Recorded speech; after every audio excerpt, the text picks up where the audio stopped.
Picture this. You're at Madison Square Garden, the air thick with excitement, the crowd buzzing like a live wire. The Wu-Tang Clan is about to hit the stage, and the energy is electric. I'm there with my wife, Sarah, her eyes sparkling with anticipation. This is her night. Her first big concert since we tied the knot. A chance to relive her college days when she blasts Protect Your Neck in her dorm room. Next to us is my best friend, Mike, cracking jokes, his beer raised like a salute to the night ahead. Our seats are perfect. Not too close to lose our hearing, but close enough to feel the bass thump in our chests. The lights dim. The crowd roars. For a moment, everything is perfect. Then I notice them, right in front of us. A trio that doesn't quite fit. Two older folks, maybe late 50s, bobbing their heads like they're reliving their own glory days. And then there's her, their daughter, I'm guessing early 30s, a whirlwind of chaos. Let's call her Selfie Queen. From the second the music starts, she's a one-woman show. Her phone's out every 5 minutes, flashing as she records selfie videos, pouting at the camera like she's auditioning for a reality show. She's flailing her arms, swaying like she's possessed, dancing like she thinks she's the star of this concert. I'm not one to judge. Want to party like nobody's watching? Go for it. Take a million selfies? Live your truth. But there's a line between having fun and being reckless. And Selfie Queen is about to cross it. About 20 minutes in, the music's pumping, and Sarah's swaying beside me, lost in the rhythm. That's when it happens. Selfie Queen plops her massive plastic beer cup on her seat. Not on the floor, not in a cup holder, but right on the cushioned seat, where it wobbles like a disaster waiting to happen. I glance at Mike. He raises an eyebrow, his look saying, "This is going to end badly." Sure enough, less than a minute later, Selfie Queen launches into one of her wild dance moves, a dramatic twirl that looks like she's channeling some ancient Greek oracle. Her elbow catches the cup. Time slows.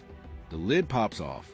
A cascade of cold beer pours backward, splashing across Sarah's sneakers, soaking her socks. One shoe fills with sloshy puddle. Some even hits Mike's jeans in the next seat over. Sarah gasps, her body stiffening.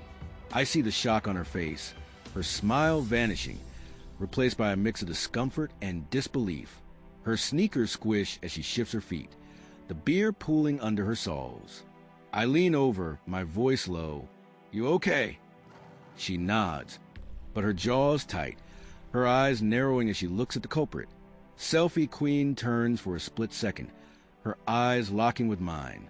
I see it, the flicker of guilt, the moment she knows she's messed up. Her face flushes, her mouth opens slightly, like she might say something. An apology, a quick "my bad." But then, nothing. Her expression hardens. She turns back to the stage, resuming her wild dancing like we don't exist. No sorry, no acknowledgement. Just back to her selfie videos, her phone flashing, her arms flailing. My blood boils, my heart pounds, a hot prickling anger rising in my chest. My fists clench against the armrests. It's not just the beer soaking Sarah's shoes, ruining her night. It's not just the splash on Mike's jeans, forcing him to wipe at the damp denim. It's the audacity of her indifference. She's ruined my wife's moment, disrupted our night, and doesn't have the decency to own it. That lack of remorse, that's what stings the most. Sarah whispers, her voice sharp but quiet. She didn't even say sorry. Who does that? I hear the hurt in her words, the sting of being disrespected so casually. This isn't just about wet shoes. It's about someone treating us like we don't matter. As the concert goes on, Selfie Queen's behavior gets worse. She keeps dancing wildly, her arms flinging out, nearly hitting the people next to her. Her phone flashes constantly, the bright light annoying everyone in our section. She plops another drink on her seat, clearly not learning her lesson. I can feel Sarah's frustration beside me, her shoulders stiff, her enjoyment fading. Mike leans over, muttering, "This chick's unbelievable. She's gonna knock over another one." I keep waiting for her to show some sign of awareness. Maybe she'll look back and offer a belated apology. Maybe she'll move her drink to the floor. But no, she's in her own world, oblivious of the chaos she's causing. At one point, She bumps into the woman next to her, probably her mom, and doesn't even notice the annoyed glance she gets in return. It's like she's untouchable, above consequences, above basic human decency. I replay that moment in my head, her guilty glance, her decision to turn away, her complete lack of accountability. My pulse thumps in my temples, my jaw tight. Sarah's night is ruined. Mike's annoyed, dabbing at his jeans. And Selfie Queen? She's still dancing, still ignoring us, still acting like the world owes her a stage. I lean towards Sarah, squeezing her hand. I'm gonna handle this, I say, my voice steady but burning with resolve. She looks at me, her eyes wide, a mix of curiosity and caution. Don't do anything crazy, she whispers, but there's a spark in her expression, a flicker of hope that justice might be served. I'm not going to start a fight or make a scene. That's not my style, but I'm not letting this slide either. I need something subtle, something poetic, something that'll make Selfie Queen feel the consequences without giving her the chance to play the victim. My eyes land on her beer cup, still sitting on her seat, half full, the lid slightly askew. An idea clicks into place. A slow, sly grin spreads across my face. Mike catches my look, raising an eyebrow. What are you planning, man? He whispers. I don't answer. I just lean forward, my movements slow and deliberate. I pick up the beer cup. The plastic slick with condensation. The liquid inside sloshing gently. The lid has a wide opening for drinking, but it's secure enough to keep most of the beer inside. Perfect.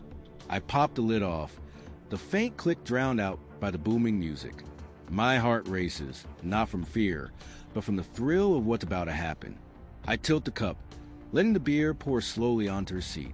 The foam cushion soaks it up like a sponge, the amber liquid disappearing into the fabric, leaving a dark, wet stain. I angle the cup just right, letting a small stream trickle over the edge, splashing onto her feet, just enough to mirror what she did to Sarah.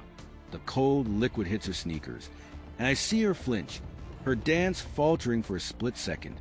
I set the empty cup back on her seat, holding it upright like nothing happened. Then I lean back, my face calm, my eyes locked on Selfie Queen. She turns at that exact moment, her feet now wet, her eyes meeting mine. I give her my best customer service smile, polite, unwavering, and just a little smug. Her gaze darts to the empty cup, then back to me. I can see the gears turning. She knows exactly what I did. But just like before, she turns away, refusing to acknowledge it, and keeps dancing. I lean towards Sarah, whispering, "Watch this." She looks at the soaked seat, then at me, her lips twitching into a reluctant grin. Mike stifles a laugh, shaking his head. The stage is set. Now we just wait.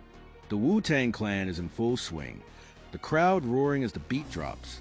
But for me, the real performance is about to unfold. Selfie Queen still dancing, her movements more erratic, like she's trying to distract herself from the wet spot on her shoes. I can tell she's hyper-aware of what I've done, but she's too stubborn or too embarrassed to confront it. The music slows, and the crowd starts to settle, some people taking their seats for a breather. Her companions, the older man and woman, sink into their chairs with tired sighs. But Selfie Queen hesitates. Her eyes flick to her seat, now glistening with a dark, wet patch. She stands there frozen, her arms crossed, her weight shifting from foot to foot. I can practically hear her thoughts. I can't sit down, but I can't tell them why. I can't admit I messed up. The older man, maybe her dad, definitely a bit drunk, notices her standing awkwardly. "Sit down, kid," he slurs, grabbing her arm and tugging her toward the seat.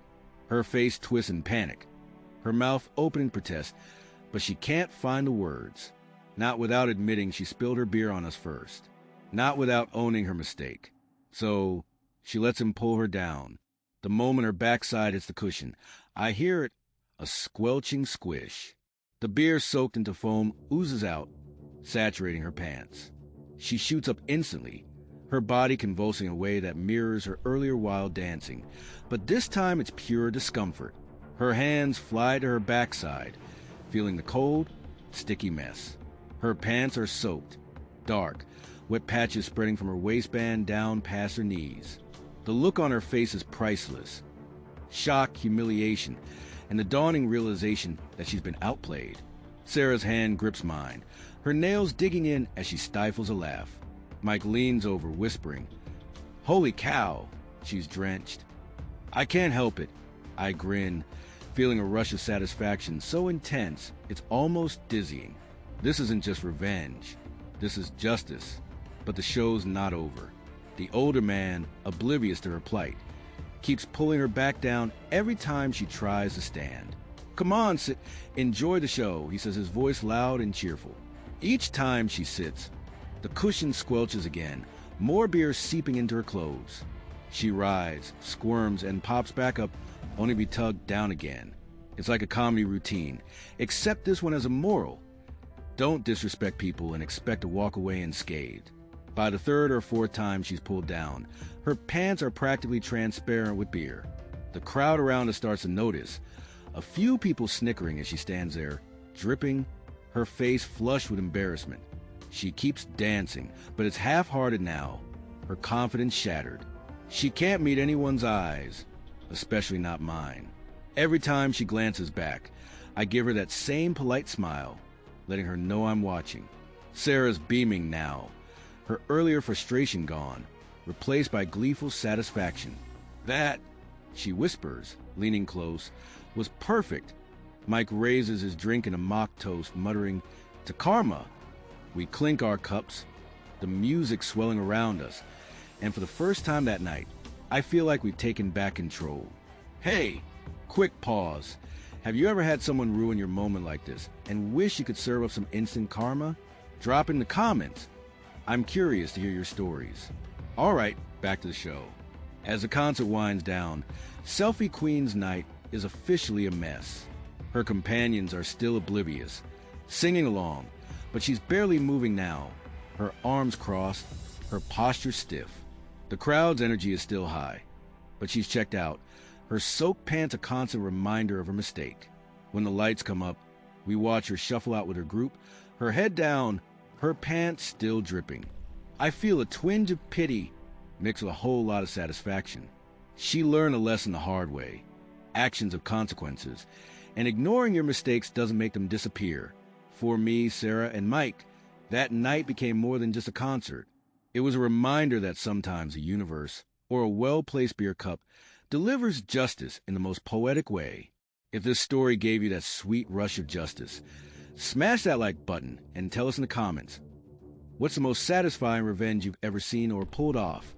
Don't forget to subscribe and hit the bell for more stories of karma doing its thing. Thanks for watching, and we'll see you in the next one.